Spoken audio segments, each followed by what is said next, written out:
আমিও নিজে জানি না। অথচ এইটা পাওয়ার জন্য অন্যান্য দলে যারা আছে দেখেন, আমার মনে হয় বাংলাদেশে এমনও দল আছে এই পদ পাওয়ার জন্য, পাশ করা তো দূরের কথা, শুধু পদ পাওয়ার জন্য মারামারি করে মরে যাবে। নাকি বেশি বলে ফেললাম? এখনো তো খেলা আরম্ভ হয়নি, আপনি দেখেন কি হয়। একটা প্রতিষ্ঠানের রেজাল্ট দেওয়ার জন্য যদি 3 দিন লাগে মাত্র 11,000 ভোটার, তাহলে 18 কোটি মানুষ আমরা এই দেশে বাস করছি। যদি নির্বাচন হয়, রেজাল্ট দিতে আমার মনে হয় 5 বছর লাগবে।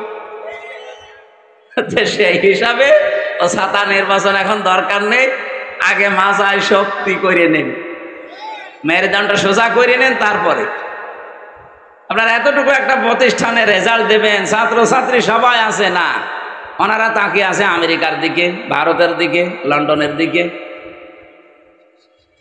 আমি বাকিটা নাই নাই বললাম। অন্য দল থেকে যারা প্রার্থী হয় তাদের লাভ আছে। আমার আসনে যিনি চেষ্টা চালাচ্ছে, তিনি ঘোষণা দিয়েছে যে আমি 50 কোটি টাকা খরচ করব, তাও এই আসন আমার লাগবে। কি ভাই, আপনার এত কেন খরচ করা লাগবে? 50 কোটি টাকা যদি আপনি খরচ করেন, আমার মনে হয় আপনার 5 বছরে 500 কোটি টাকা আপনি কালেকশন করবেন। জামাত ইসলামী বাংলাদেশে যাদের নাম দিয়েছে, আপনারা শোনেননি আমিরে জামাতের ঘোষণা যে এই দল থেকে কেউ এমপি মন্ত্রী হলে 5 বছরে তার একটা টাকা বাড়বে না, যা আছে আরো কমে যাবে। এ ঘোষণা বাংলাদেশের কোনো দল দেওয়ার সাহস রাখে না, পারবেও না। দিলে রাখলেই হবে, খালি ঘোষণা দিলে রাখা লাগবে না।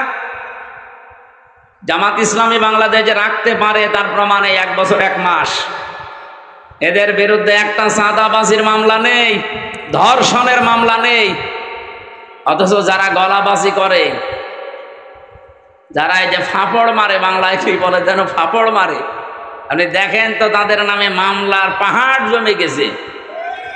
খালি পেছনের শক্তি থাকার কারণে কিছু হচ্ছে না, এর জবাব জনগণ কিভাবে দেয় তার প্রমাণ ডাকসু আর জাকসু। আমার মনে হয় কারো যদি লজ্জা থাকে, ওর তো অন্তত লজ্জাই মরে যাওয়ার কথা। আশা করছি তাদের হুঁশ ফিরবে। এরপরও যদি হুঁশ না ফেরে, মনে করতে হবে হুঁশ বলে আর কিছু নেই। সুতরাং উনি পদপ্রার্থী না, উনি হচ্ছে নমিনি। জননেতা জনাব ডাক্তার আব্দুর রহিম সরকার দামাত বারকাতুহুমুল আলিয়া, এতদিন পর্যন্ত আপনাদের ভেতরে উনি গড়ে উঠেছিলেন, বেড়ে উঠেছিলেন। আপনারা নিজেরা জবান খুলে বলবেন তো, ওনার ভেতরে এ পর্যন্ত কোনো দুর্নীতি পেয়েছেন? তার মানে আগামীতে উনি আসলে দুর্নীতি হবে না, এ গ্যারান্টি আমরা দিতে পারি। যদি কেউ আসেন এরকম গ্যারান্টি দিতে পারেন, তাহলে আপনি আসেন, অবশ্যই আপনাকে আমরা সামনে ওয়েলকাম জানাবো। তো আমার যা বিশ্বাস, এই দেশে যারা দায়িত্বে আছে, 73টা দল চলছে দেশে, জামাত ইসলামী বাংলাদেশ বাদ দিয়ে কোন দল যেহেতু এ ঘোষণা দিতে পারে নাই, সুতরাং পারার সম্ভাবনাও নেই। আর অন্য কোন দল যদি এ ঘোষণা দেয় যে আমার দল থেকে এমপি মন্ত্রী হলে তার 1 টাকা 5 বছরে বাড়বে না, কোন দল থেকে দেশে এমপি দাঁড়াবে না, শেষে আমরা ওই বিনা ভোটে পাশ হয়ে যাব। সুতরাং এখনই বলছি না, সাহস যেহেতু আপনাদের নেই, আপনাদের এই ধোঁকাবাজি, প্রতারণা, গলাবাজি এ মানুষ বোঝে।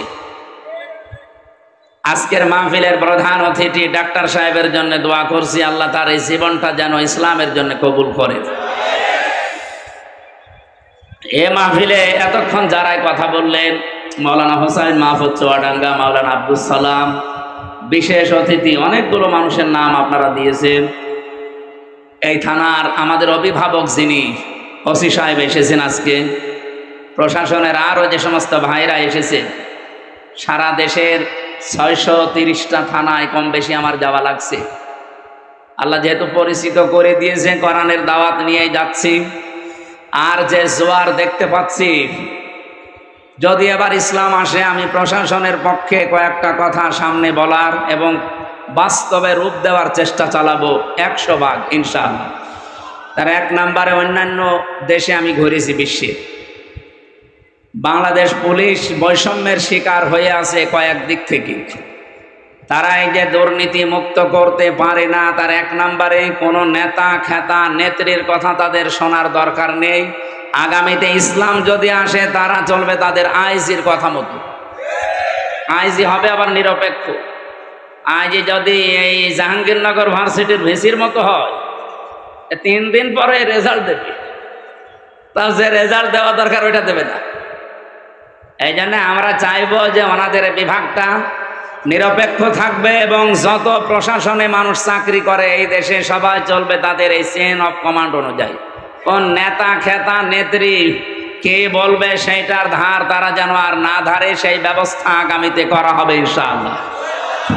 2 নম্বরে তাদের একটা বিশাল বদনাম আছে যে তারা বাম হাতের ইনকাম করে।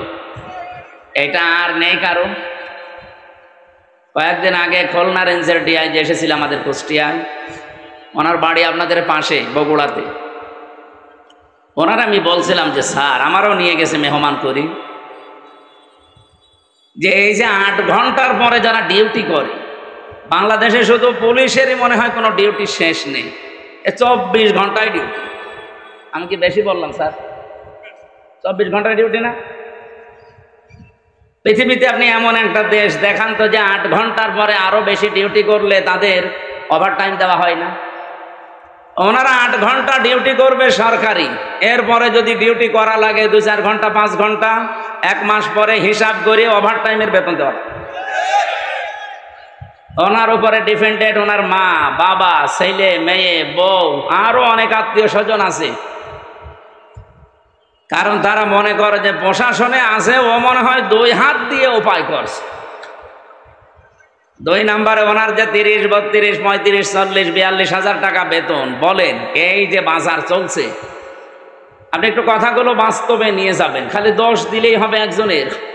এ লোকটার 42 হাজার টাকা মনে করেন বেতন, অথচ 8 ঘন্টা ডিউটির পরে যত ডিউটি করা হয়, এখান থেকে থানা কয় কিলো আমি জানি না, যেখানেই হোক, এখান থেকে থানার এরিয়া কমপক্ষে 25-30 কিলোমিটার আছে সব মিলে। যেখানে যাবে ওনারা, ওনার মোটরসাইকেল নিয়ে যাক, গাড়ি নিয়ে যাক, জনগণের খেদমতে যাবে তারা পাহারাদার হিসাবে, অথচ তেল কিনা লাগবে, খাবার খাওয়া লাগবে নিজের টাকা দিয়ে। এটা একটা বৈষম্য না? এই জন্যই তো বাম হাতের ইনকাম করা লাগে বাধ্য হয়ে। আর আমরা একবার এই দোষ চাপিয়ে দেই যে পুলিশ মানে ঘুষখোর, ঘুষ খাই কেন?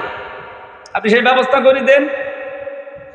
8 ঘন্টার পরে ডিউটি করলে ওভারটাইমের টাকা দেওয়া লাগবে, আর যেখানে জনগণের জন্য দায়িত্বে যাবে তাদের খাবারের এবং এই তেল খরচ দেওয়া লাগবে। দেখেন ওরা এরপরে কিছু করে কিনা। এটা ইসলাম আসলে আগামীতে আমরা করব ইনশাআল্লাহ। প্রশাসনের দায়িত্বে আজকে যারা এই মাহফিল শৃঙ্খলা ঠিক রাখার জন্য এসেছেন, আল্লাহ তাদের এই দায়িত্বটা আজকে যেন ইবাদত হিসাবে কবুল করে ইনশাআল্লাহ। মাহফিলের মঞ্চে বসা আছেন সম্মানিত ওলামা ইকরাম। আমি এই শব্দটা আলাদা করে বললাম কেন? কারণ আলেমদের মর্যাদা এত বেশি দিয়েছেন আল্লাহ। ইন্নামা ইয়াখশাল্লাহা মিন ইবাদিহিল উলামা। এই পৃথিবীতে সবচাইতে বেশি ভয় আমি আল্লাহকে করে আলেমরা। কিন্তু আলেম আবার আলেম হওয়া লাগবে। খালি নামের আগে আমার মতো মুফতি লেখা থাকলে আলেম। এখনো পর্যন্ত বাংলাদেশে বহু আলেম, বহু ইমাম, খতিব, তারা এই ধান্দায় আছে যে যদি ইসলামের পক্ষে কাজ করি, ইসলাম যদি এবার ক্ষমতায় না যায়, তাহলে আমার ইমামতি থাকবে তো। আরে ভাই, আপনি ইমামতি নিয়ে আসেন, আর আপনার এই সন্দেহ কেন হয় যে ইসলাম এবার আসবে না? 92% মুসলমান এই দেশে, আর যে জোয়ার উঠেছে ডাকসু আর জাকসুর পরে, এদেশে আমার বিশ্বাস ইসলাম এবার রাষ্ট্রে যাবে ইনশাআল্লাহ। কোন সন্তান মাইক হাতে নিয়ে যদি বলে যে আমার বাবা আর সম্পদ আমি পাই কি না পাই আমার সন্দেহ লাগছে, ওটা কি সন্তান নাকি অন্য কিছু? আরে গ্রামের লোক বলবে না যে আপনি নিজের বাবার সন্তান আপনি পাবেন না, মানে আপনি উত্তরাধিকারী সূত্রে তো পাবেন, অন্য কেউ পাবে? যে সন্তান এটা বললে যেমন পাগল, যে মানুষগুলোর জ্ঞান আছে, যাদের নামের আগে আমরা আলেম লিখা দেখি, এখনো তারা অ্যাক্টিভ না। তাই আপনি আবার কবে হবেন? যদি ইসলাম এসে যায় আপনি কিন্তু সমস্যায় পড়ে যাবেন। 100 ভাগ বিশ্বাস করবেন, আমি তো করি এবার ইসলাম এদেশের রাষ্ট্র ক্ষমতায় আসবে। আমি শেষে হস্যাই লাগিয়েছি, এটাকে আমি বানালাম। সূরা আলে ইমরানে আল্লাহ জানিয়েছেন, ওয়ালা তাহিনু ওয়ালা তাহজানু ওয়া আনতুমুল আ'লাউনা ইন কুনতুম মুমিনিন। কোনো ভয় নেই, কোনো চিন্তা নেই, দুশ্চিন্তারও কারণ নেই। ওয়া আনতুমুল আ'লাউনা, এখানে আলেম আছে কিনা আমি জানি না, এখানে শব্দ ছিল আনতুম আ'লাউনা, অথচ আল্লাহ পাক আ'লাউনার আগে আলিফ লাম লাগিয়ে দিয়ে নির্দিষ্ট করে দিয়েছেন। আরবি গ্রামার অনুযায়ী মুবতাদা যদি মারিফা নির্দিষ্ট হয়, খবর হবে নাকিরা অনির্দিষ্ট। রব্বুল আলামিন এখানে খবর যেটা নাকিরা অনির্দিষ্ট সেইটাও মারিফা নির্দিষ্ট বানিয়ে দিলেন। খবর যদি কোনো সময় মারিফা হয়ে যায়, ফিদুল হাসরা, হসরের ফায়দা দেয়। বাংলা অর্থ দাঁড়ায় হবে, শুধু হবে না, শেষে হস্যাই লাগাতে হবে। আল্লাহ পাক যেহেতু গ্যারান্টি দিলেন নিজে যে বিজয় তোমরা হবে যদি শুধুমাত্র মুমিন হতে পারো। বাংলার মুসলমানেরা জবান খুলে বলবেন, বিজয় দেওয়ার একচ্ছত্র মালিকানা কার? মুমিন হওয়ার দায়িত্ব কার? আল্লাহ মুমিন হবে, আর আপনি কি করবেন? হ্যাঁ, না হয়নি ভাই, আল্লাহ তো মুমিন আছে, ওনার নামই তো মুমিন। সুতরাং আপনাকে মুমিন হওয়ার শর্ত লাগিয়েছে আল্লাহ। যদি এবার আমরা সত্যিকারের মুমিন হতে পারি, মাস্ট বি আল্লাহ তার কথা রাখবে। নাকি আল্লাহ এরকম যে সকালে এক কথা আর বিকালে আর এক কথা বলে? রব্বুল আলামিন বলেন, আতাম্মাত কালিমাতু রাব্বিকা সিদকাও ওয়া আদলা লা মুবাদদিলা লিকালিমাতি ওয়া হুয়াস সামিউল আলিম। সূরা আনআমের 115 নম্বর আয়াতের ভেতরে পাবেন 8 নাম্বার পারার 1ম নাম্বার পৃষ্ঠার 11 নাম্বার লাইনে আছে। যত তাফসীর আমি পড়েছি আয়াত নিয়ে, আমার কাছে এই 3টা বিষয় ধরা পড়েছে। আল্লাহ পাক বলেন, হে নবী, আমি যে কালাম পাঠালাম এর প্রত্যেকটা কথা সত্য। 2 নম্বরে সিদক ওয়া আদলা, এটা ন্যায় ইনসাফ দিয়ে পরিপূর্ণ। 3 নম্বরে আমার কোরআনে আমি যা বললাম কিয়ামত পর্যন্ত কোনো পরিবর্তন নেই, যা বলেছি ওটা হবে। এই জন্য আমরা এত সাহস নিয়ে বলতে পারছি এবার ইসলাম জায়গা মতো যাবে ইনশাআল্লাহ। এই জন্য যারা এখনো দদুল্লামার অবস্থায় আছেন যে জমি বাবার পাই কি না পাই, এ ধান্দা কি ভালো? আপনি তাহলে মনে হয় অন্য কারো সন্তান। বাংলাদেশের বৈধ নাগরিক আমরা, 92% মানুষ আমরা এখানে মুসলমান। এবার আপনি 100% বিশ্বাস নিয়ে বাড়ি যেতে পারেন। যেভাবে জোয়ার উঠেছে, ঝড় উঠলে ঝরা পাতাগুলো আকাশে ওঠে। এবার ঝড় উঠেছে, অবশ্যই এই ঝড়ে কেউ কেউ যারা আমরা পড়ে আছি নিচে, আমাদেরকে আল্লাহ উপরে তোলার জন্য এই ঝড় সৃষ্টি করে দিয়েছে। জাহাঙ্গীরনগর বিশ্ববিদ্যালয়ে মুসলিম শব্দ পর্যন্ত বাদ দেওয়া হয়েছিল। ইসলামী সাবজেক্ট যে কয়টা ছিল, কেউ পরিচয় দিলে তাকে হত্যা করা কোনো ব্যাপারই না, এরকম জায়গা ওইটা। অথচ সেখানে আজ নারায়ে তাকবীর, আল্লাহু আকবার ধ্বনি উঠতেছে। এটা একটা আশ্চর্য না? এতগুলো কাজ আল্লাহ যখন করে দিচ্ছে সামনে রাখছো চক্ষু যাই আছে, আমার মনে হচ্ছে আল্লাহ সবগুলোতে বিজয় দেবে ইনশাআল্লাহ। দল মত জাতি বর্ণ ধর্ম নির্বিশেষে, যেহেতু গোবিন্দগঞ্জ নাম শুনলে বোঝা যাচ্ছে এখানে অন্য ধর্মের লোক আছে, এজন্য সবাইকে নিয়ে আমরা আল্লাহর দরবারে শুকরিয়া জানাচ্ছি, যেহেতু তাদেরও মালিক আল্লাহ। তাদের মালিককে গত পরশুদিন আমার কুষ্টিয়ায় অনুষ্ঠান ছিল। পরশুদিন না কালকে কি বার? শুক্রবার ছিল, হ্যাঁ। জুমার নামাজ পড়ে আমি ওদের যে কেন্দ্রীয় মন্দির, ওই মন্দিরে গিয়েছিলাম। ওখানকার যিনি কেন্দ্রীয় মন্দিরের সভাপতি, সবার সাথে কথা বলার পরে প্রায় 100 ঘর হিন্দু আছে ওই পাড়াতে। ওনারা আমাকে আশ্বস্ত করেছে যে এবার আপনাকে আমরা ভোট দেব, কিন্তু আমাদের যে দাবিগুলো আছে আমরা যেন আতঙ্কে না থাকি এইটা আপনারা দেখবেন। আমরা গ্যারান্টি দিয়েছি যে ইসলাম যদি আসে এই দেশের কোনো ধর্মের মানুষ আতঙ্কে থাকবে না ইনশাআল্লাহ। আপনার ধর্ম আপনি পালন করেন, আমার দাওয়াত দেওয়ার দরকার আমি দেব। কি কথা বলে না কেন? সুতরাং দলমত নির্বিশেষে যারা এসেছেন, আসেন আমরা আমাদের মালিক যিনি সত্যিকারের মালিক তার দরবারে শুকরিয়া আদায় করি, বলেন আলহামদুলিল্লাহ। এই পৃথিবীতে আল্লাহ যখন খুশি হয় কারো উপরে, এই এদিকে তাকান, এখানে একটু নড়াচড়া কম করো। আমরা একটা ক্লাস করব ঘন্টাখানিক, থাকবেন তো? এই পৃথিবীতে আল্লাহ যখন কারো উপরে খুশি হয় তখন তার বাড়িতে আল্লাহ কন্যা সন্তান পাঠায়। তাহলে যাদের মেয়ে আছে আপনি বিশ্বাস করতে পারেন যে আল্লাহ আপনার উপরে অন্তত খুশি হয়েছে। মেয়ে হলে খুশি হয় আল্লাহ, কিন্তু যার মেয়ে হয়েছে এই লোকটা নারাজ, এরকম মানুষ নেই? আপনাদেরকে আহ্বান জানাচ্ছি, আল্লাহ যেই কাজ করতে পেরে উনি খুশি, আমরা ওই কাজ পেয়ে খুশি কিনা বলেন তো? আজকে থেকে আর রাগ করবেন না।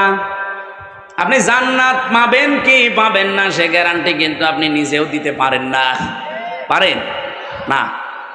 কিন্তু আমি গ্যারান্টি দিতে পারি, যার বাড়িতে একটা মেয়ে আছে, যদি 3টা দায়িত্ব পালন করতে পারেন মাস্ট বি আপনি একটা জান্নাত পাবেন।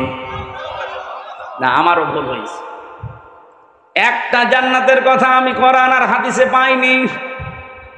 কোন মানুষ যদি পৃথিবীতে একটা মেয়ে লোকের জন্য 3টা কাজ করে আল্লাহ তাকে জান্নাত দেবে, এই কথা পেয়েছি। কিন্তু যত জায়গায় আপনি জান্নাতের বর্ণনা দেখতে পাবেন কোরআনে, আপনি দেখবেন অধিকাংশ জায়গায় আল্লাহ বহু বচন দিয়েছেন। আপনি একটু চেষ্টা করেন কোরআনের এই আয়াতটা বোঝার। জান্নাতিন তাজরি মিন তাহতিহাল আনহার ওয়া মাসাকিনা তাইয়্যিবাতান ফি জান্নাতি আদন। এই যে শব্দের ভেতরে 2টা জান্নাত বললাম, 2টাই কিন্তু বহু বচন।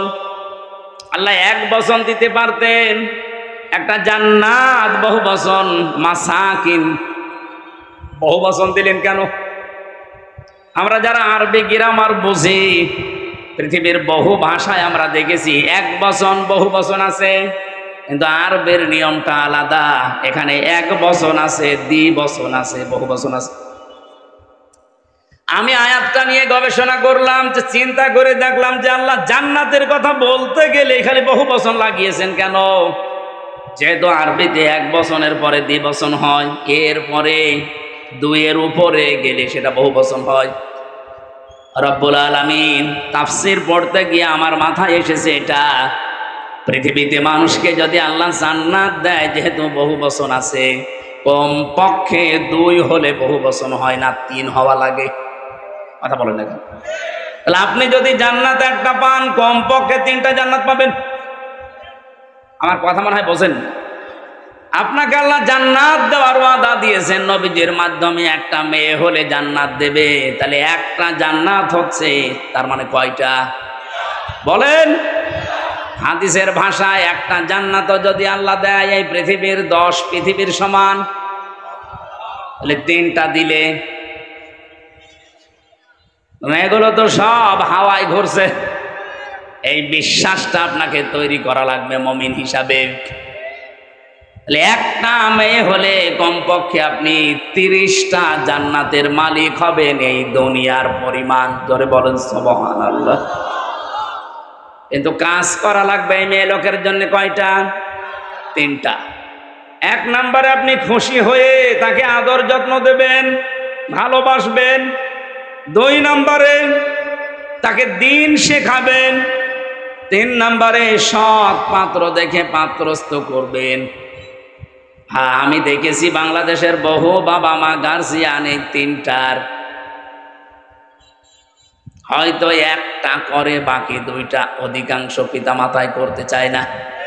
আর সন্তান হলে অনেক খুশি, ওর পেছনে খরচ করে, ভালোবাসা দেয়, মহাব্বত দেখায়, কিন্তু 2 নম্বরে তাকে দিন শিক্ষা দেওয়া লাগবে। এইটার বেলায় অনেকে উদাসীন, গাফেল। এমনকি এখন যিনি দায়িত্বে আছেন উনি কিন্তু 2 নবীর নাম নিয়ে বসে আছেন। ডক্টর মোহাম্মদ ইউনুস, কয় নবী? মোহাম্মদ একটা, ইউনুস একটা। অথচ যে কয়েকদিন আগে 1 থেকে 5 পর্যন্ত প্রাইমারিতে শিক্ষক নিয়োগ দেওয়া হয়েছে গানের, কথা বলছেন, শরীর চর্চার। আপনি একজন মুসলমান 2 নবীর নাম নিয়ে বসে আছেন চেয়ারে। 92% মুসলমানের দেশে আপনি নাচের মাস্টার নিলেন, শরীর চর্চার মাস্টার নিলেন, গানের মাস্টার নিলেন, একটা আলেমকে দিয়ে কোরআন শিক্ষার মাস্টার নেওয়া যায়নি? এ দাবি আমরা জানাচ্ছি আজকে। সারা বাংলাদেশের মুসলমানদের এবং মানুষের একই দাবি যে আপনি যেহেতু ফেব্রুয়ারির 12 তারিখে নির্বাচন দিয়ে চলে যাবেন, যান, এমন একটা কাজ করে যান যেহেতু আপনি অমর হয়ে থাকবেন। আমরা মুসলমানের এই দেশে 1 থেকে 5 পর্যন্ত একটা ধর্মীয় শিক্ষা চাই না? চাই না? কারা চান দেখি লিল্লাহে তাকবীর। দেখেন তো হাত তুলেছে কিনা?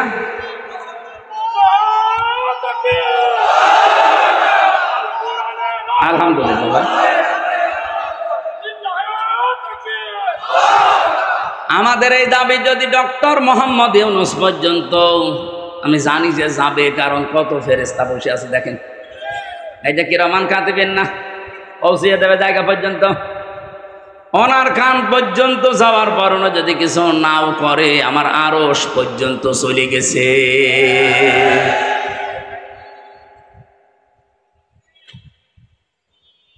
হযরতে ইব্রাহিমের পক্ষে একটা ব্যাঙ ছিল, শুধু পেশাব করেছিল। ফেরেশতা জিবরাইল এসে ডাক দিয়েছে, এতটুকু পেশাবে নমরুদের বিশাল অগ্নিকুণ্ড কিছুই হবে না। ব্যাঙ ওই দিন বলেছে, ফেরেশতা আমি জানি আমার পেশাবে কিছু হবে না, কারণ এত প্রজ্বলিত আগুন, 1 কিলোমিটার উপর দিয়ে যদি পাখি উড়ে যায়, ঝলসে পড়ে যায়, কি দাও দাও করছে আগুন। সেখানে আমি এত দূর থেকে শুধু পেশাব করছি, আমি জানি কিছু হবে না, কিন্তু আমার মালিক আল্লাহকে দেখাতে চায় যে আমি নবী ইব্রাহিমের পক্ষে আছি, নমরুদের বিপক্ষে আছি। আল্লাহ তার কথাটা এত বেশি পছন্দ করেছিলেন, ওই দিন থেকে আইন পাশ হয়ে গেছে, কিয়ামত পর্যন্ত যত ব্যাঙ দুনিয়ায় আসবে, ব্যাঙের পোষা পাক। শুধু ইব্রাহিম নবীর পক্ষে থাকার কারণে ব্যাঙের পোশাক যদি পাক হয়ে যেতে পারে, আমরা যে আজকে কোরআনের পক্ষে শুধু হাত তুলে জানান দিয়েছি, কিয়ামতের দিন এটা যেন নাজাতের ওসিলা হয়ে যায়। গাইবান্ধাবাসী, কন্যা সন্তান হলে প্রথম আপনার দায়িত্ব ভালোবাসা। আপনি খুশি হয়ে ভালোবাসবেন, তাকে মহব্বত করবেন। 2 নম্বরে দিনের শিক্ষা দেওয়া, কিন্তু সে পরিবেশটা যদি নষ্ট করে দেওয়া হয়, তো শিক্ষা দেব কোথায়? সবাই তো আর মাদ্রাসায় ছেলে মেয়েকে দেয় না, কথা বলছেন এখন, স্কুলেই দেন। মুসলমানের দেশে স্কুলের সিস্টেমগুলো এই করেন, 1 থেকে 5 পর্যন্ত পড়লেও যেন ইসলামের মৌলিক নিয়ম নীতিগুলো অলরেডি জেনে ফেলে, এরকম ব্যবস্থাটা করে দেন। আর সেইটা এখন কিন্তু সময়। আগে যারা ছিল, আমি নাম নিতেও ঘৃণা করি, এই জালেমা মহিলার, ওরা 1 থেকে 5 পর্যন্ত পড়ার পরে একটা ছেলে বৃত্তি পরীক্ষা দেয়। আমি নিজেও বৃত্তি দিয়েছি, এরপরও 8এও বৃত্তি পরীক্ষা আছে। 100 মার্কের কোরআন আর হাদিস ছিল আগে, আমি নিজে পরীক্ষা দিয়েছিলাম। 15.5 বছর এই জালেমা যাদের দায়িত্ব দিয়েছিল, এই শিক্ষামন্ত্রী নামে কলঙ্ক, এই নাস্তিকগুলো 1 থেকে 5-এ পড়ার পর বৃত্তি পরীক্ষা দেবে, 100 মার্কের কোরআন হাদিসের শয়তানরা তুলে দিয়েছে। আমরা চাই ওটা আবার পূর্ণবহাল করা হোক। কথা বলে না কেন? আরে মানুষ পরীক্ষার ছলে হলেও পড়ে, ওটা যদি সিলেবাসে না থাকে, ও তো আস্তে আস্তে সবই ভুলে যাবে। গত বছর আমি জেল থেকে বের হওয়ার পরে একটা মাহফিলে এসেছিলাম, এই যে পাশের জেলা নীলফামারীর একটা থানা আছে কিশোরগঞ্জ, ওখানে একটা বৃদ্ধাশ্রম আছে, দেখতে গিয়েছিলাম। যে দেখি এদিকে 25 জন মা, এদিকে 25 জন বাবা মুরব্বী সব বসে আছে। যেই কয়জনের সাথে কথা বলেছি সবগুলো হাওমাও করে কাঁদছিল। এক মহিলা আমার হাত চেপে ধরে, মুরব্বী মানুষ, বলছে বাবা আমার 3টা ছেলে মেয়ে সব বিদেশে থাকে, কিন্তু আজকে আমি এখানে পড়ে আছি এই বৃদ্ধাশ্রমে। বললাম আপনার কি মনে হয় এখানে পড়ে থাকার কারণে বলেন তো? উনি একবার 2টি কথা বলেছিলেন। 1 নম্বরে প্রথম দোষটা আমার, 2 নম্বরের দোষ আমার পুত্রবধূর। প্রথম দোষ আমার এই 3টা ছেলে মেয়ে সব হায়ার এডুকেটেড, অনার্স মাস্টার্স করা, সব বাইরের দেশে থাকে। আমি তাদেরকে দ্বীনের শিক্ষা, কোরআনের শিক্ষাটা ছোটবেলা থেকে দেইনি, এইটা আমার অপরাধ। ঠিক আছে। 2 নম্বরে আমার যে পুত্র বধূ সবগুলো মডার্ন, আল্ট্রা মডার্ন, এরা আমার ছেলেদেরকে কান ভাঙিয়েছে যে এই বুড়ি মানুষ বাড়ি রাখার দরকার নেই। শেষ পর্যন্ত তারা তো চলে গেছে, আমারে রেখে গেছে এই বৃদ্ধাশ্রমে।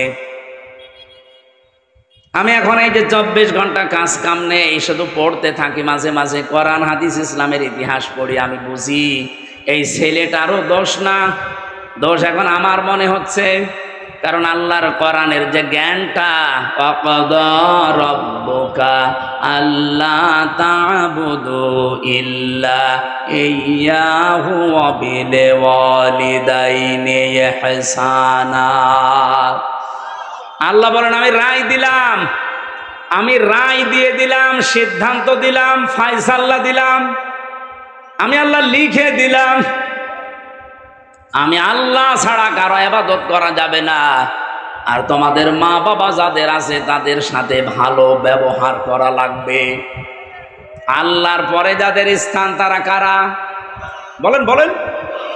সেই মা বাবা, তাদেরই তারা স্থান জানে না, কারণ তারা এ বিষয়ে জ্ঞান অর্জন করে নাই। তাদেরকে যেহেতু আমরা শেখাতে পারি না, এই জন্য প্রথম দোষটাই আমার। আমরা আশা করব যারা দায়িত্বে আছেন আপনারাও মুরব্বী হবেন। আপনাদের আগামী প্রজন্ম যদি বৃদ্ধাশ্রমে আপনাদের রেখে না আসে, আল্লাহর পরে আপনার স্থান এটা যদি না জানে, আপনাদের কপালেও আসতেছে। যেন আমার মনে হয় এই মুহূর্তে 1 থেকে 5 পর্যন্ত এমন সিস্টেম করা দরকার, মানুষ যেন হাফ আলেম হয়ে যায়। এ দাবি কি শুধু আমার একার না সবার? মেয়েটার জন্য 3 নম্বরে আপনি সৎ পাত্র দেখবেন। আজ মেয়ের বাবা যারা অনেকে সৎ পাত্র দেখে না, দেখে যে এ ছেলের মাল আছে কিনা, নাকি এ জেলায় সব নেই? বলেন তো, নবীজি তার 4টা মেয়ে বিয়ে দিয়েছিলেন, সবচাইতে আদরের যেটা ফাতেমা তো জহরা। কত ধনী এই মানুষের সন্তান বিয়ের প্রস্তাব দিয়েছে, বিশ্বনবী বলেন না। উনি যদি চিন্তা করতেন যে ধনী মানুষের কাছে দিলে আমার মেয়ে সুখে থাকবে, মক্কার বহু ধনাঢ্য মানুষেরা তাদের প্রস্তাব দিয়েছিল, একটাতেও রাজি হয়নি। এমন একটা মানুষের সাথে নবীজি রাজি হয়েছেন যার নিজের বাড়ি বলেও ছিল না, নবীর বাড়িতে থাকতো। এজন্য সৎ পাত্র হওয়া লাগবে। আমি ঝিনাইদহে একটা বাড়িতে অনুষ্ঠানে ছিলাম, আমাকে চা দিল, কাপ দিয়েছে স্যার, কিন্তু পিরিচ দেয়নি। অথচ লোকটা টিওনো, আপনি টের পাচ্ছেন? আমি তো হেসে ফেলেছি, জ্ঞানী মানুষ তো বুঝে ফেলেছে। আমার দিকে তাকিয়ে বলছে, হুজুর আপনি কেন হাসলেন? আমি কিন্তু জানি আপনি মনে করছেন আমি টিওনো। আমি একটা থানা পুরা উপজেলার প্রধান, আমি আপনাকে চা খেতে দিয়েছি, শুধু কাপে পিরিচ দেয়নি নিচে, আপনি হাসলেন। বাস্তবতা এইটা, গত পরশু দিন এই পিরিচটা ভেঙে গেছে, কাপটা নিচের যেটা। আমি ইচ্ছা করলে কিনতে পারতাম, এরকম 1000টা পিরিচ কিনতে পারতাম। গতকালকেও আমার অফিসে একটা বিশাল বান্ডিল এসেছিল, শুধু সই করতে বাকি। সই করে দিলে ওই 8 লাখ টাকা আমি পেয়ে যেতাম। এইরকম পিরিজ হাজার হাজারটা কিনতে পারতাম। সেই ছোটবেলায় আমি আমার মায়ের কাছে, মাওলানার কাছে, ওস্তাদের কাছে আমি শিখেছি যে ঘুষ খাওয়া এটা হারাম। ওই দিন থেকে এই পর্যায় পর্যন্ত আমি আজও কোনো ঘুষ খাইনি। এত কষ্টের জীবন যাপনে আছে, এই যে অন্যায় অবৈধটা আমার সমর্থ থাকার পরও আমি করি নাই, এই জন্য আল্লাহ অন্য দিক থেকে আমারে পুষিয়ে দিয়েছে। রব্বুল আলামিন আমার স্ত্রীকে বানিয়েছে আমার মন মতো আল্লাহওয়ালা, আমার সন্তানগুলো ঠিক আল্লাহ ওইভাবেই মন তৈরি করে দিয়েছে। যতটুকু দেওয়া হয় অতটুকুতেই তারা আত্মতুষ্টি, আত্মতৃপ্তিতে আছে। আপনি যদি হারাম ইনকাম করেন, আপনার স্ত্রী, আপনার সন্তানাদের মন ও আল্লাহ ঠিক ওই রকম করে দেবে। এই কথা বোঝেন? এটাকে আমি বানালাম। সূরা তাহা 16 নম্বর পারা 19 নম্বর পৃষ্ঠা 13 নম্বর লাইনের 124 নম্বর আয়াতে এই তথ্যটা আছে। অমান আ'রাদা আন যিকরি ফাইন্না লাহু মাঈশাতান দনকা ওয়া নাহশুরুহু ইয়াওমাল কিয়ামাতি আ'মা। রব্বুল আলামিন বলেন, আমার বিধান বাদ দিয়ে যারা ইনকাম করবে, বলেন তো ঘুষ খাওয়া এটা আল্লাহর বিধানে আছে? হ্যাঁ বলেন বলেন। আল্লাহর বিধানের বাইরে যারা উপায় করে ইনকাম করে, চর্ম চোখে দেখতে মনে হয় যে বিশাল সম্পদের মালিক হয়ে যাচ্ছে, আল্লাহ বলেন আমি দঙ্কা করে দেই। ওর জীবনের এই উন্নতিতে কোনো বরকত থাকে না। হ্যাঁ, হয়তো প্রতিদিন 2 লাখ টাকা করে আসবে ঠিক, কিন্তু 2.5 লাখ টাকা চলে যাবে এরকম রাস্তা বানিয়ে দেব। আসবে প্রতিদিন বৈধ অবৈধ ভাবে 2 লাখ করে, যাবে প্রতিদিন কত? লাভ হচ্ছে না লস হচ্ছে? এটা তো একটা গেল। সবচাইতে বড় বিষয়, আমি ওর অন্তর থেকে শান্তি তুলে নেব। এই দঙ্কা শব্দের ব্যাখ্যা হচ্ছে ওর জীবনের কোনো কিছুতে আমি শান্তি রাখবো না। ওর বউ চলবে ওর অবাধ্য হয়ে, সন্তান আদিগুলো নষ্ট হয়ে যাবে, কারণ এই প্রভাব পড়বে।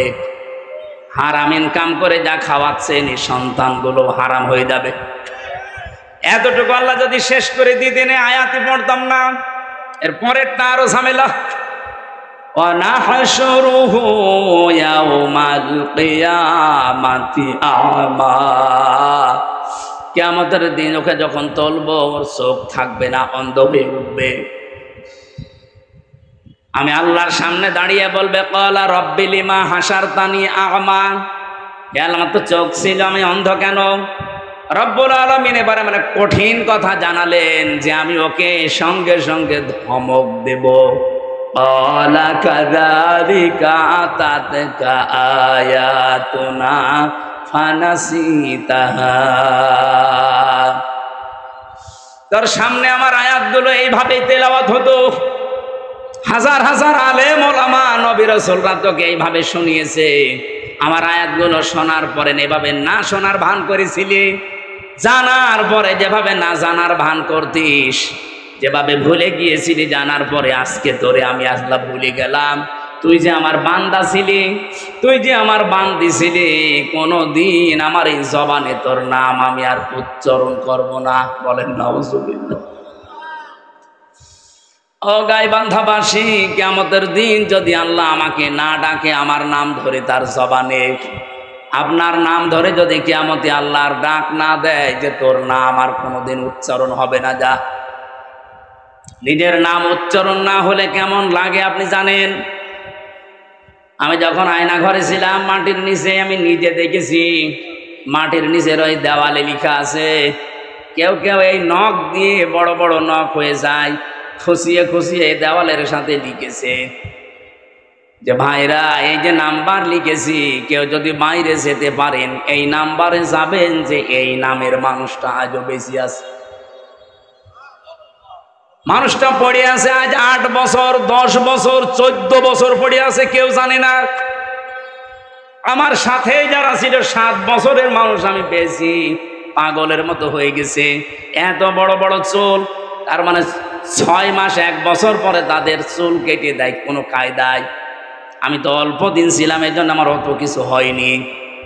ওর নাম যে কি, ও লোকটা নিজের নাম পর্যন্ত ভুলে যায়, কারণ কেউ তারে ডাকে না। নিজের নামই দুনিয়ার এই জমিনে কেউ না ডাকলে কত আফসোস লাগে, কত দুঃখ লাগে, কত কষ্ট লাগে নিজের ভেতরে। আল্লাহ পাক বলেন কিয়ামতের দিন তোর নাম আমি আমার মুখ দিয়ে আর কোনো দিন উচ্চারণ করব না। তুই যে আমার বান্দা ছিলি, তোকে আমি বানিয়েছিলাম, আমি ওইটা ভুলে যাব। আয়াতটা পড়ার পরে আমার সবচাইতে বেশি টেনশন হয়, ওয়াকাযালিকা লিয়াউমা তুনসা দিয়েছেন আল্লাহ, জীবনেও আপনার নাম আর উচ্চারণ হবে না, ওই শেষ। আমার তো মনে হয় এরকম বহু মানুষ দুনিয়াতে আমরা আছি যারা আল্লাহর বিধানকে বাদ দিয়ে এই পৃথিবীতে উপায়, ইনকাম এগুলো করছি, দেদারছে, আশা করছি এই মাইকের আওয়াজ শোনার পরে এই মানুষগুলোর জীবন থামবে। আল্লাহ যেন তৌফিক দাও মানুষকে, বলেন আমিন। কন্যা সন্তান হলে যে দায়িত্বগুলো পালন করা লাগে, এগুলো যদি সত্যি আমরা করি, আল্লাহ যেহেতু খুশি, উনি জান্নাত দেওয়ার ঘোষণা দিয়েছেন। মেয়ে যাদের আছে আল্লাহ কমপক্ষে যেন 3টা জান্নাতের মালিক তাকে বানান, আমিন। দ্বিতীয় নম্বরে হাদিস হচ্ছে, আল্লাহ যদি ওই লোকটার উপরে আর একটু খুশি হয়, তখন তার বাড়িতে আল্লাহ মেহমান পাঠায়। যদি আর একটু বেশি খুশি হয়, তখন তাকে রোগ ব্যাধি দিয়ে একটু পরীক্ষা চালায়। যদি আল্লাহ আর একটু বেশি খুশি হয়ে যায়, সর্বশেষ তখন ওই এলাকায় আল্লাহ বৃষ্টি নাজিল করে।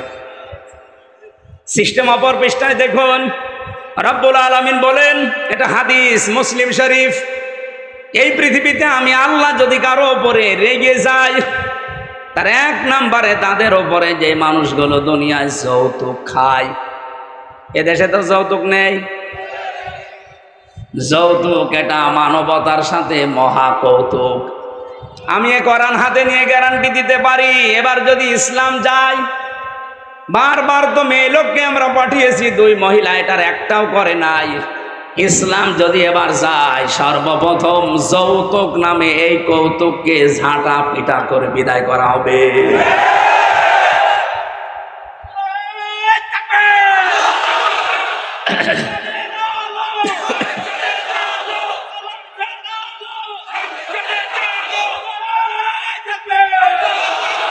রংপুর বিভাগের মানুষেরা, এটা শুধু যৌতুকের বিষয় না, বহু বাড়িতে আমরা এখনো পর্যন্ত দেখি 200, 300, 500 মানুষকে নিয়ে যাচ্ছে বরযাত্রী। না, এই জেলায় এসব নেই। কোথায় পেয়েছেন ভণ্ডামি?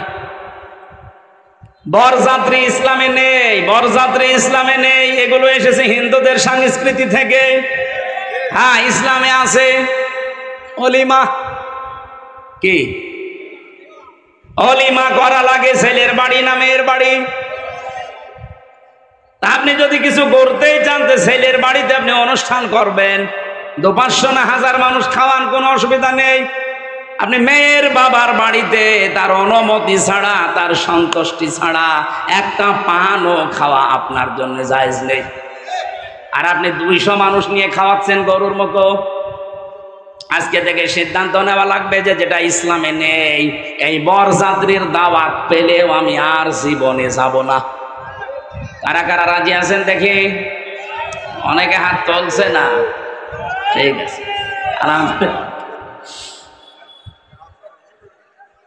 এখানে যারা বিয়ে করেছেন সত্যি করে বলবেন, বিয়ে যারা করেছেন, অলিমা করেছেন, কারা কারা হাত তোলেন তো?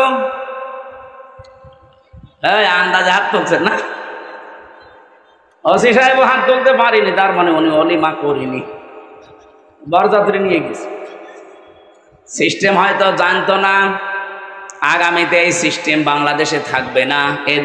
এদেশে যদি মেয়ে বিয়ে করতে চান, আপনি বিয়ে করে নিয়ে এসে অলিমা করবেন ছেলের বাড়িতে। যৌতুকের টাকা না খেয়ে আমার মনে হয় পায়খানা করে খেয়ে ফেলা ভালো। কারণ পায়খানা খেলে মাত্র একটা গুনাহ হবে, কবিরা গুনাহ। যৌতুকের টাকা যারা নেন, ডবল গুনাহ হবে, একটা কবিরা আর একটা জুলুমের গুনাহ। যতদিন পর্যন্ত এই টাকা আপনি শ্বশুর শাশুড়িকে ফেরত না দেবেন, ততদিন আল্লাহ আপনাকে মাফ করবে না। বেশি বললে আবার আমিও ঝামেলায় পড়ে যাব, কারণ আমি একটা সাইকেল নিয়েছিলাম, এটা ফেরত দেওয়া লাগবে। আমি যদিও দিয়েছি ওইটা, তারপরেও যদি শ্বশুর বলে না ওই সময় সাইকেল আর এখন সাইকেল দাম আকাশ পাতাল, টাকা আরো দে, অসুবিধা নেই আমি দিয়ে দেব। তো যারাই নিয়েছেন দেওয়া লাগবে। এই যে বারবার বরযাত্রী নিষেধ করছি যেতে, অলিমা করার জন্য বলছি, আমার 3টা মেয়ে, আমার বাসা লাগবে না। এই কথা বলে দেখেন না, ইসলামে যেহেতু নেই এই কাজটা, এই সমাজে বন্ধ হওয়া দরকার। এই গাইবান্ধা থেকে এই সংস্কার আরম্ভ হওয়া দরকার ইনশাআল্লাহ। আপনারা আরম্ভ করেন তো সামাজিক ভাবে, দেখবেন হয়ে যাবে। সংস্কার যখন চলছে সারা দেশে, এইটা নিয়ে সংস্কার হোক। এদেশে আর কোন যৌতুক থাকবে? ইসলাম আসলে তো থাকবেই না। আমরা নিজেরাও এখন চেষ্টা চালাবো। 2 নম্বরে আল্লাহ আরেকটু যখন রেগে যান যারা গেবত করে তাদের উপরে, অথচ গেবত এখন আমাদের কাছে ঘি ভাতের মতো হয়ে গেছে। 3 নম্বরে আল্লাহ আর একটু যখন রেগে যায় কারো উপরে, যে লোকটা মিথ্যা কথা বলে।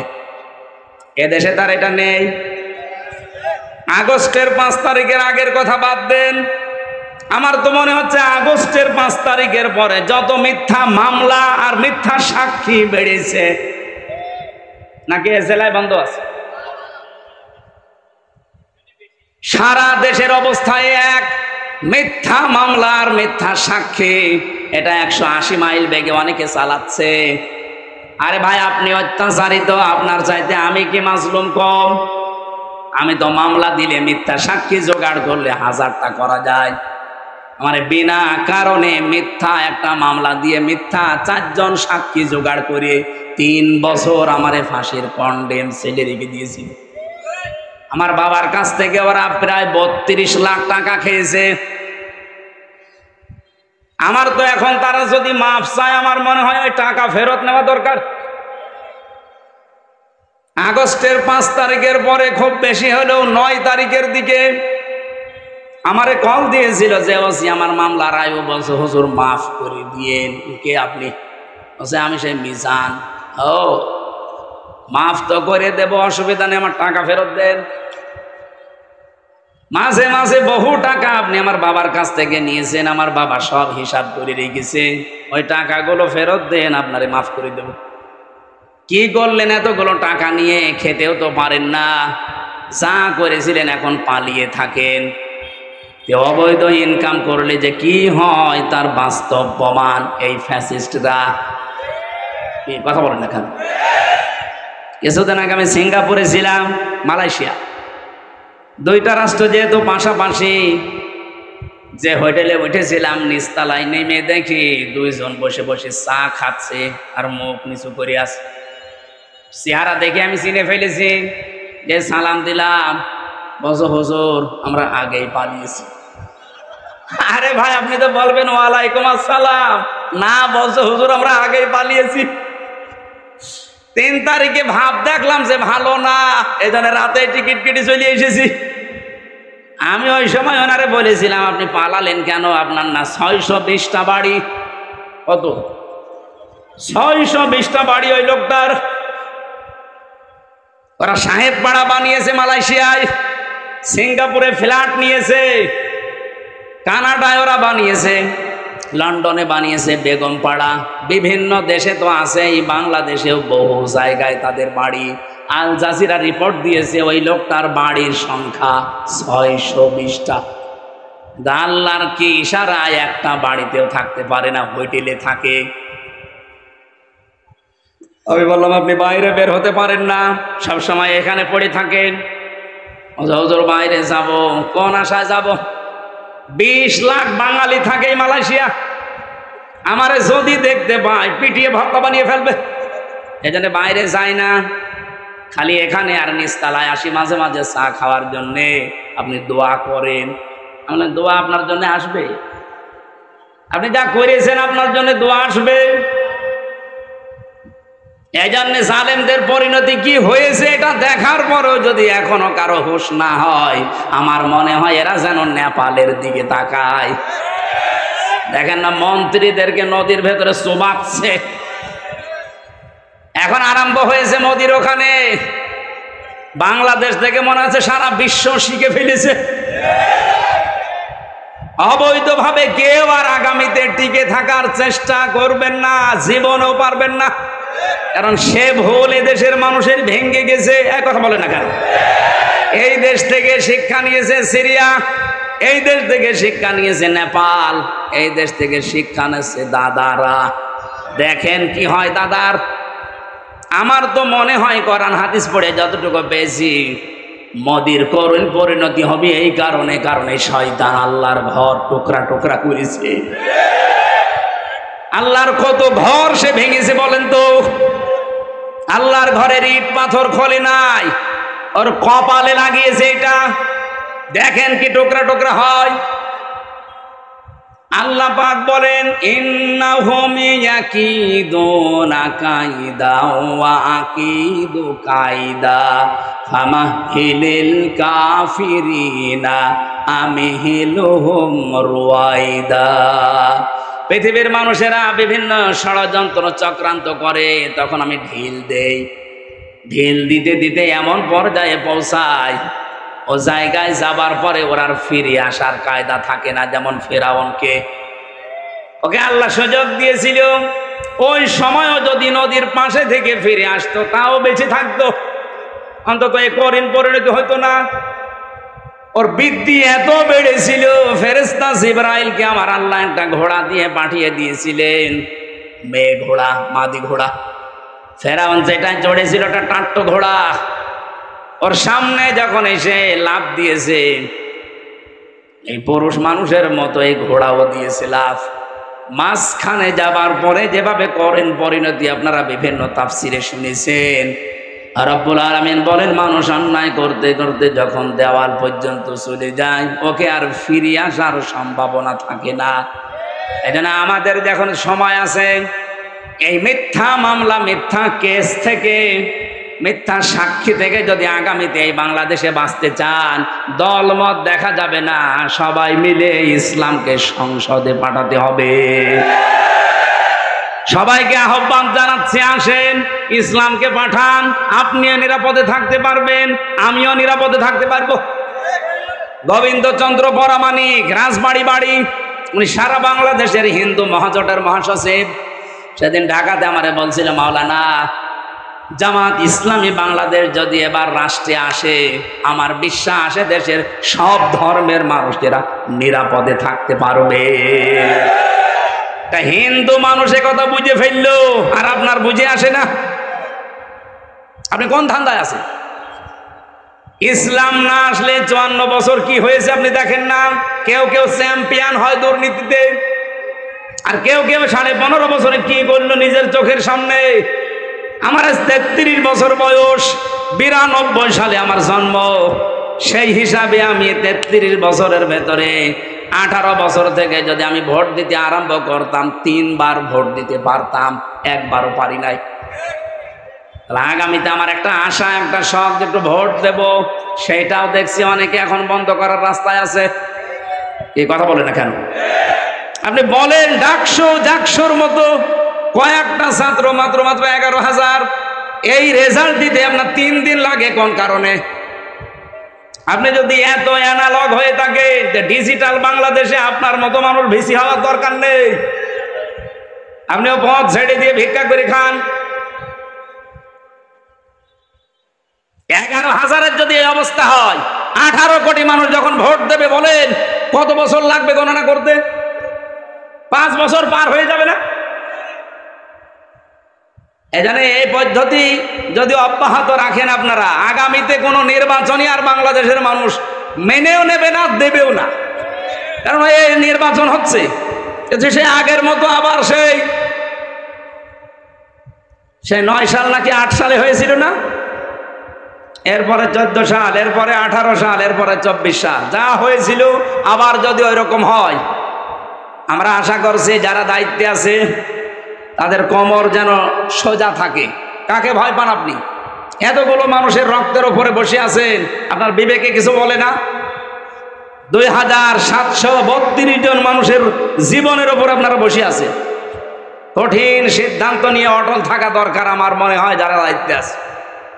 বাংলাদেশে 1628 জন মানুষ এখন আছে, ওসি সাহেব সহ। এই মানুষগুলোকে হযরত ওমরের মতো যেদিন আমরা দেখতে পাবো, এই বাংলাদেশটা মিনি জান্নাত হয়ে যাবে ইনশাআল্লাহ। আল্লাহ পাক একেবারে সর্বশেষ যখন সব চাইতে বেশি রাগান্বিত হয়ে যায় কারো উপরে, যখন দেখে লোকটা সুদ খায়। এদেশে তো সুদ নেই, হ্যাঁ এদেশে হয়তো ব্যাংকিং ব্যবস্থায় যে সুদগুলো অনেকে করেন না, কিন্তু ওই যে টাকা ছেড়ে রাখেন, টাকা আসে, 1000 টাকা দিয়ে রাখলে 100 টাকা করে মাসে মাসে বেশি দেয়। এই সিস্টেমে আছেন কারা দেখি তো বলেন, লিল্লাহি তাকবীর। ও এই এলাকায় নেই আলহামদুলিল্লাহ। যদি কেউ করে থাকেন আশা করছি আপনি এই অন্যায়টা ছেড়ে দেন, নয়তো আপনি নামাজও পড়েন, মায়ের সাথে জিনাও করেন। একটা নিকৃষ্ট শব্দ এটা। সন্তান যত খারাপ হোক বলেন তো, মায়ের সাথে জিনা করা এটা সম্ভব? হ্যাঁ বলেন। অথচ হাদিস এইটা, যারা সুদ খায় 1 টাকা পরিমাণেও যারা সুদ খায়, ওই জন্য 1 বার 2 বার না, মায়ের সাথে 33 বার জিনা করে। আল্লাহ তুমি আমাদের দেশের মানুষকে এই মহা পাপ থেকে বাঁচাও। আরো জোরে বলেন। তাহলে মুসলিম শরীফের হাদিসের বাক্য ছিল 4টা কাজে আল্লাহ খুশি, আর এই 4টা কাজে আল্লাহ বেজার। যেগুলোতে আল্লাহ খুশি আমাদেরকে এই কাজগুলো দুনিয়ায় করার তৌফিক দেন, যেগুলোতে নারাজ আল্লাহ ছেড়ে দেওয়ার সুযোগ দেন। বলেন আমিন। আমার তেলাওয়াত কিন্তু আয়াত সূরা আরাফের 26-27 আমরা 2টা আয়াত পড়েছি। আলোচনার বিষয় ছিল মানব জাতিকে শয়তানের প্রথম হামলা এবং তার পদ্ধতি কি ছিল। এই পৃথিবীতে শয়তানের যত টার্গেট, সর্বপ্রথম টার্গেট ছিল এই যে আয়াতে আছে।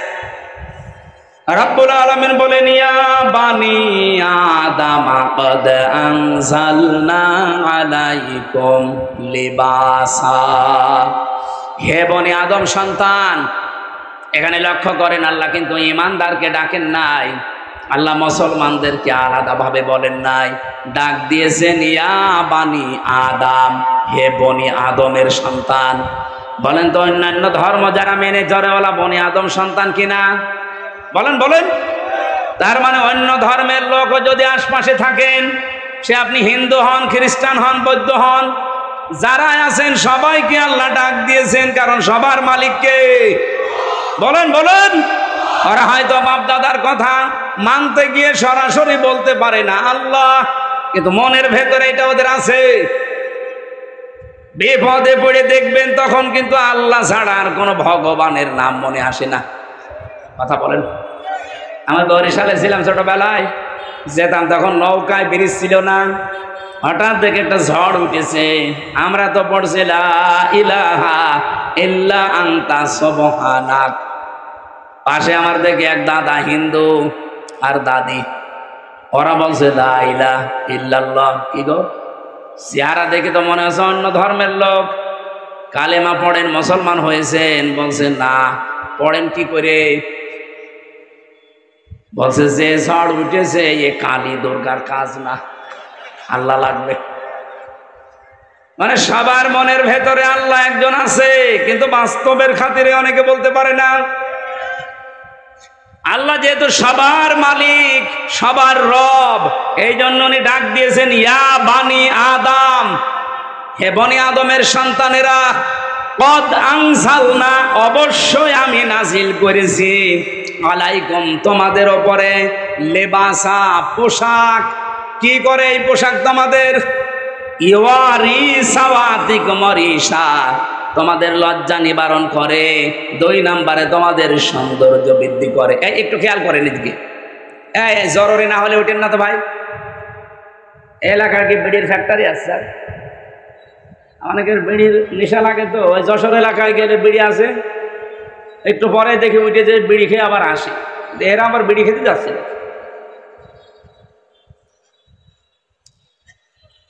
গাইবান্ধা বাসে একটু খেয়াল করেন, এখানে শব্দের ভেতরে আমরা 2টা বিষয় পেলাম। পোশাক আল্লাহ আমাদের কাছে দিয়েছেন, 1 নাম্বার আমাদের লজ্জা যেন নিবারণ হয়। জান্নাতের ভেতর থেকে হযরতে আদম এবং হাওয়া আমাদের জাতি আদি পিতা মাতা এদেরকে বের করে দেবে এই টার্গেট শয়তানের ছিল না। শয়তানের টার্গেটই ছিল এদেরকে আমি উলঙ্গ অবস্থায় দেখব। এই জন্য শয়তান সবসময় যৌনতা ছড়াতে ভালোবাসে। শয়তান যৌনবাদী আর আমরা, ওটা তোর বলা যাচ্ছে না মৌলবাদী, ওটা তো এখন গালি করে ফেলেছে মানুষ। শয়তান সব সময় যৌনতা ছড়াতে ভালোবাসে। যারা আজ নিজেদের গোপন অঙ্গগুলো ৮-৬০ পোশাক পরে, ছোটখাটো পোশাক পরে, শরীরের আপত্তিকর জায়গাগুলো মানুষকে দেখিয়ে মজা পান, আপনি নিজে বিশ্বাস করতে পারেন আপনি মানবের আর সন্তান নেই, আপনি শয়তানের সন্তান। পৃথিবীতে আল্লাহর যত সৃষ্টি আল্লাহ বানিয়েছেন 18,000 আমরা বলি, তার চাইতেও বেশি আছে। শুধুমাত্র একটা সৃষ্টি দেখবেন তাদের লজ্জায় স্থান মানুষকে দেখায় কুকুর। কি এত বড় লেজ উল্টো করে রাখে, মানুষকে দেখায় যে যা দেখবি দেখ। আমার তো মনে হয় এই দেশে যারা নিজেদের উলঙ্গ অর্ধ উলঙ্গ পোশাক আশাক পরে বিভিন্ন গোপন অঙ্গগুলো মানুষকে দেখি আরো আনন্দ পায়, এরা আর কুকুর সমান। আমি এত নিচে নামতাম না। আপনার একটু লজ্জা লাগে না এমন খারাপ পোশাক পরে রাস্তায় আসেন? মানুষ আপনাকে দেখে কত রকমের আজে বাজে, কত রকমের নিম্ন কথা বলে আপনি জানেন? আপনি যখন রাস্তা দিয়ে আপনার বউকে উলঙ্গ অর্ধ উলঙ্গ করে মোটরসাইকেলে নিয়ে যান, কত যুবক রাস্তায় দাঁড়িয়ে বলে মাল গেল। আর আপনার বউকে দেখে যদি কেউ বলে যে মাল গেল, ওই মালের পেটে আর ভালো মাল আল্লাহ দেবে না। কারণ মেয়েদের এই কয়েক ইঞ্চি পেট, এটা খুব দামি জায়গা। এখানে যার নজর যত খারাপ পড়বে ওখান থেকে খারাপ জিনিস ডেলিভারি আসবে।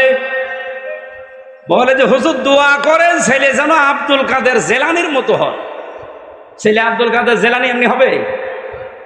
আপনি আব্দুল কাদের জেলানির জীবনী পড়েন, তার মা কোন ধাঁচের ছিলেন। হযরতে আব্দুল কাদের জেলানি রহমতুল্লাহ আলাইহি যে মায়ের পেটে এসেছিলেন, ওই মা বাসর রাতে, স্বামী বাসর রাতে ঢোকার পরে দৌড় দিয়েছে আবু মুসা জঙ্গি রহমতুল্লাহ আলাইহি।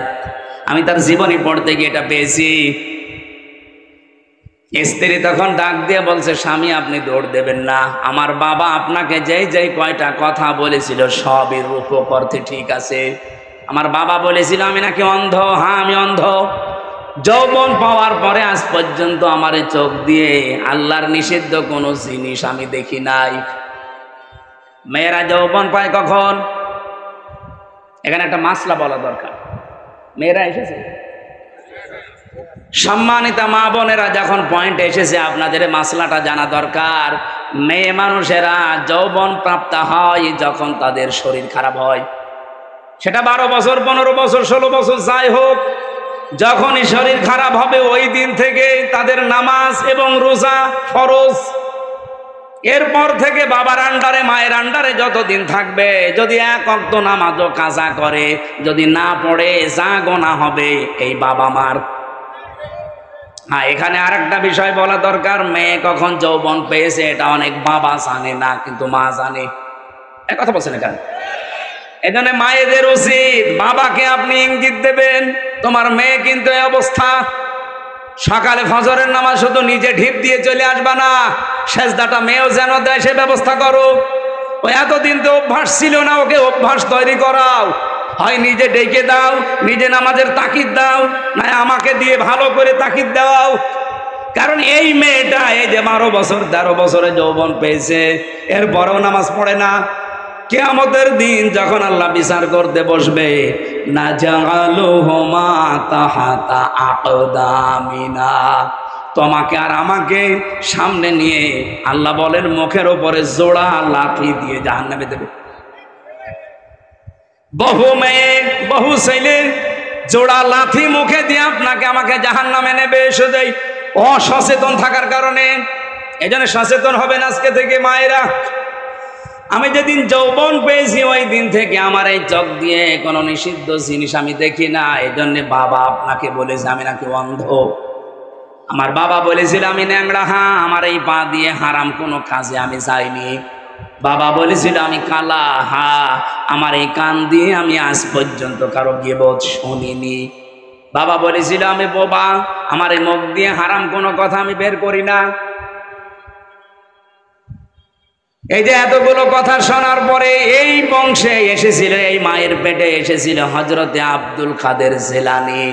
6 বছর মাত্র বয়স হয়েছে তার। ওনার পুরা জীবনী আমি পড়েছি। ওনার মা নিয়ে গেছে মক্তবে, ওস্তাদ বলছে এই বলো আলিফ। উনি বলছে হুজুর আলিফের অর্থ কি? আলিফের কোনো অর্থ হয় না।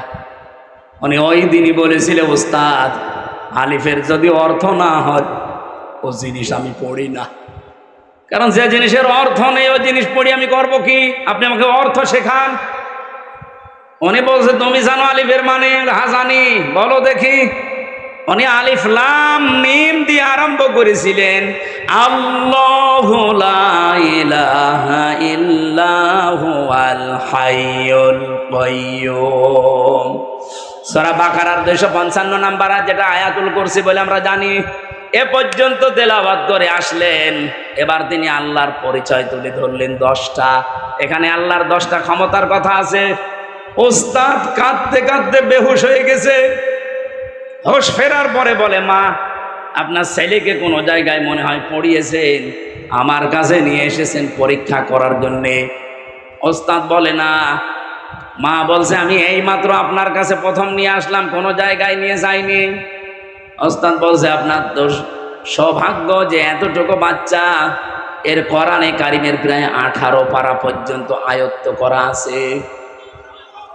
প্রতিটি আয়াত সে সুন্দর করে পড়তে পারে, অনেক আয়াতের অর্থও সে বোঝে। আমাকে আল্লাহর 10টা ক্ষমতা শুনিয়েছে আয়াতুল কুরসি দিয়ে। মা আমার কান্না আরম্ভ করলেন। ওস্তাদ বলে আপনি কাঁদেন কেন? আপনার তো সৌভাগ্য, খুশি হওয়ার কথা। বলে না আমি নিজেও কোরআনের হাফেজা। আমার এই সন্তান পেটে আসার পর আমি প্রতিনিয়ত কোরআন পড়তাম। যখন জন্ম নিয়েছে ফজরের নামাজ পড়ার পরে আমি একে পাশে বসিয়ে বসিয়ে আমি নিজে পড়তাম। আমি দেখেছি আমারে আব্দুল কাদের আমার মুখের দিকে তাকিয়ে মুখ মেলাচ্ছে। ওস্তাদ আমার আফসোস হচ্ছে এই কারণে, আমি যদি আর একটু কষ্ট করে পড়াটাই প্রতিদিন পড়তাম আমার এই ছোট সন্তান এই ছোট বয়সেই কোরআনের হাফেজ হয়ে যেত। আব্দুল কাদের জিলানী এমনি এসেছিল পেটে। আপনার বিয়ের আগেই পেট, সারা দেশের মানুষের দেখা শেষ। এমন ব্লাউজ গায়ে দিয়েছে মনে হচ্ছে ফুটবল খেলার মাঠ।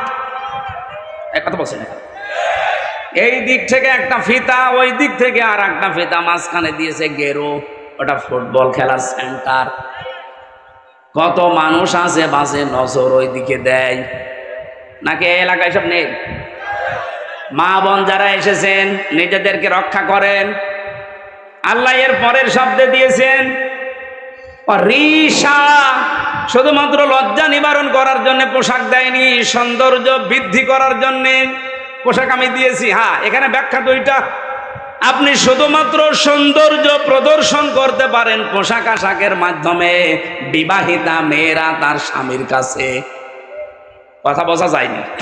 আপনি পোশাকের দ্বারা যদি সৌন্দর্য বর্ধন করতে চান করবেন, কিন্তু কার জন্যে? স্বামী ছাড়া পৃথিবীর কারোর জন্য, এমনকি নিজের বাবার জন্যেও মেয়েদের সাজ করা জায়েজ নেই। আজকে যে পরকীয়া প্রেম বাড়ে, বহু মানুষকে আমি বলতে শুনেছি হুজুর যেভাবে চাই ওইভাবে করে না। কি আমি চাই আমার বউ রাতে নাইট ড্রেস পরে থাকবে, ও পরে না, এই জন্য আমি অন্য জায়গায় লাইন করি। এরকম মানুষ দেশে নেই? এখানে পরকীয়া প্রেম করেন কার? হাত তোলেন তো দেখি। আলহামদুলিল্লাহ, এই জেলা তো একেবারে মানে তো মডেল জেলা। কোনো কিছুই নেই, যৌতুক নেই, পরকীয়া প্রেম নেই, ওসি তো খুব আরামে আছে। হ্যাঁ,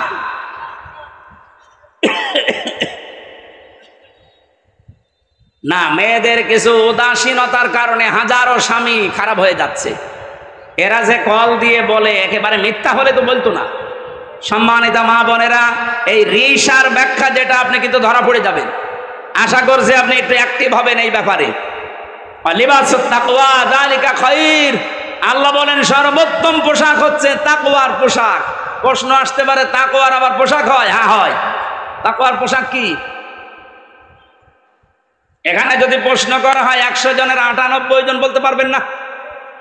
লিবাসুত তাকওয়া যালিকা খায়র। আল্লাহ বলেন তাকওয়ার পোশাক সর্বোত্তম। কি এটা জানো? তাকওয়ার পোশাক হচ্ছে আল্লাহর নির্দেশ এবং আদেশ, নিষেধ এবং আদেশগুলো নিজের জীবনে সেট করা। এটা একটা পোশাক। এই পোশাকটা আমাদের দেশে নেই, এমনকি পরিবেশও নেই। একজন মানুষ যেই পোশাক পরবে সে পোশাক পরে টিকে থাকার মতো জায়গাও এই দেশে নেই।